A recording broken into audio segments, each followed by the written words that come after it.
कहानी है खाटू श्याम बाबा की परम भक्त अनुराधा की। अनुराधा खाटू श्याम बाबा पर बहुत विश्वास रखती थी। उसके परिवार में पति विकास और 2 बच्चे काव्या और कविश थे।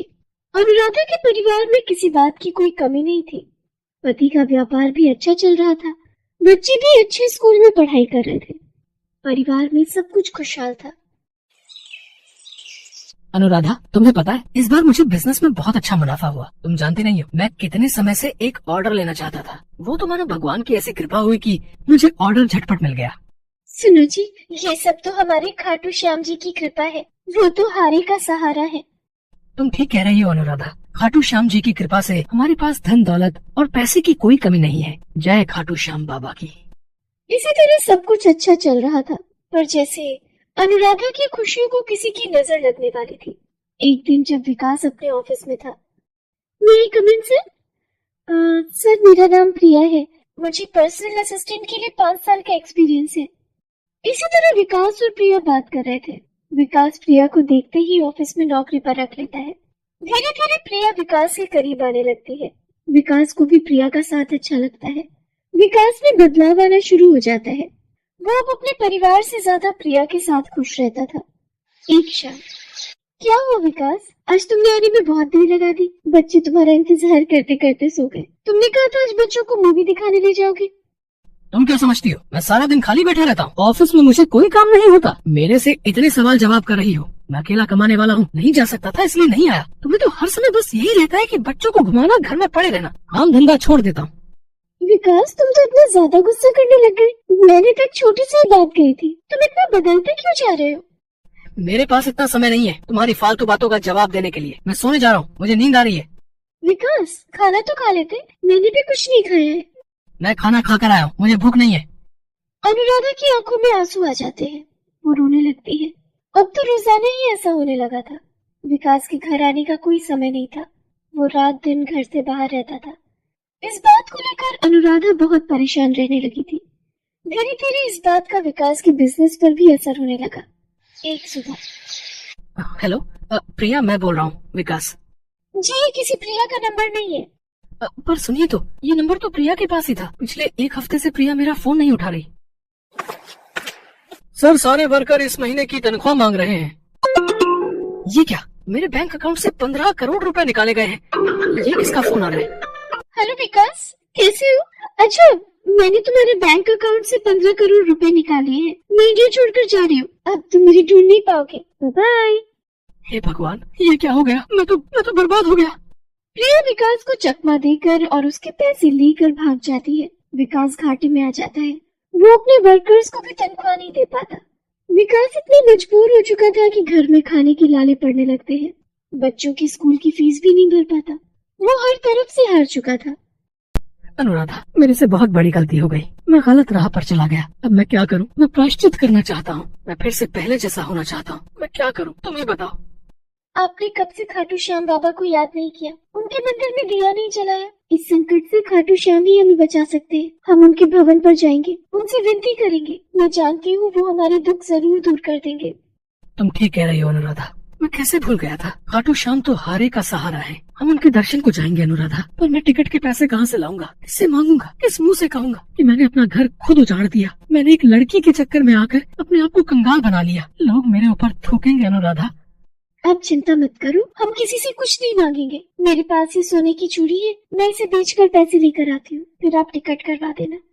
विकास फूट रोने लगता है। उसने सचमुच बहुत बड़ी गलती की। अनुराधा अपने सोने की चूड़ी बेच देती है और उसके बाद विकास खाटू श्याम बाबा का नाम जपता हुआ अनुराधा और बच्चों के साथ बस में खाटू श्याम मंदिर पहुंचता है। फाल्गुन का महीना था। वहां पर भक्तों की बहुत भीड़ थी। विकास खाटू श्याम बाबा को पुकारने लगा और अचानक ठोकर खाकर गिर पड़ा। खाटू श्याम बाबा, मुझे माफ कर दो। मैं अपनी गलती का प्रायश्चित करना चाहता हूँ। मेरा हाथ भटक गया था बाबा। विकास खाटू श्याम बाबा को पुकार रहा था। वो ठोकर खाकर गिरा और अचानक उसने देखा उसके सामने स्वयं खाटू श्याम बाबा खड़े हैं और वो विकास को आशीर्वाद दे रहे हैं। अनुराधा, मुझे ऐसा प्रतीत हो रहा है जैसे खाटू श्याम बाबा मेरे सामने खड़े हैं। वो मुझे दर्शन दे रहे हैं। वो मुस्कुरा रहे हैं। खाटू श्याम बाबा आपकी जय हो। हमारे सारे दुख दूर कर दो खाटू श्याम बाबा। हम बहुत विश्वास के साथ आपके दर पर आए हैं। सुनिए, हम मंदिर के अंदर चलते हैं। आओ आओ बच्चों, हम सब खाटू श्याम बाबा के चरणों में शीश झुकाकर आशीर्वाद लेंगे।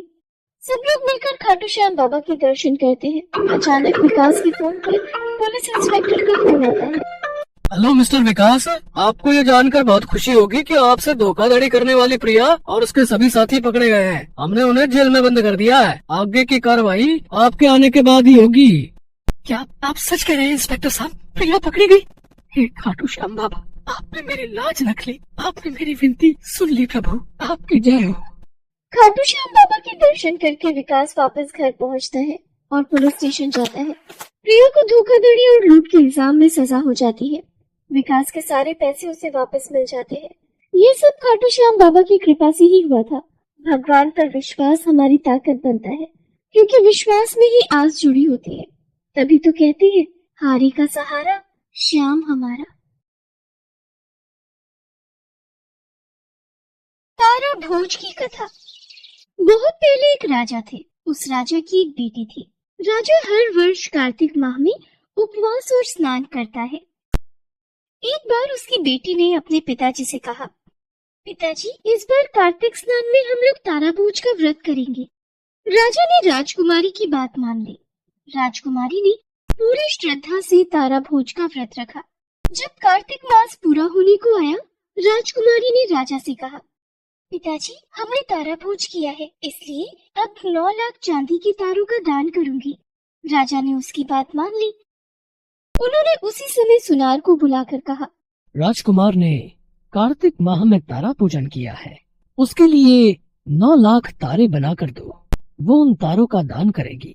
सुनार ने राजा को हाँ तो कर दी, पर घर आकर वह बहुत चिंता में पड़ गया। उसकी पत्नी ने उसे चिंतित देखकर कारण पूछा। तब सुनार ने जवाब दिया, राजा ने मुझे 9 लाख तारे बनाने को कहा है। इतनी जल्दी इतने तारे बनाकर कैसे दूंगा? मुझे तो तारे बनाने भी नहीं आते। सुनार की पत्नी बोली, इसमें सोचने की क्या बात है? चांदी का गोल पतरा बनाकर उसमें गोल छोटे छोटे टुकड़े काट देना, छोटे छोटे तारे राजा को दे देना। सुनार ने अपनी पत्नी की बात मानकर तारे बनाकर राजा को दे दिए। राजकुमारी ने 9 लाख तारों का दान कर दिया। इस दान को देखकर भगवान का सिंहासन डगमगाने लगा। हरि ने अपने दूतों से कहा, जाओ और देखो कौन धर्मात्मा मेरे नाम पर टिका हुआ है। दूतों ने धरती पर जाकर देखा कि एक राजकुमारी चांदी के तारों का दान कर रही है। वह हरि के पास जाकर बोले, राजकुमारी बड़े नियम से तारा पूजन कर रही है। भगवान विष्णु ने उन्हें राजकुमारी को लाने का आदेश दिया।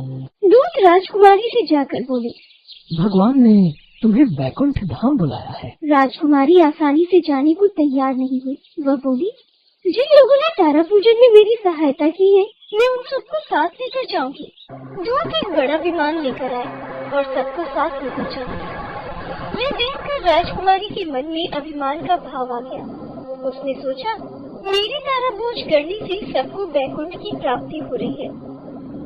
उसके अभिमान को देखकर दूतों ने उसे विमान से उतार दिया और बोले, तुम्हें अभिमान हो गया है, इसलिए तुम अब वैकुंठ धाम नहीं जा सकती।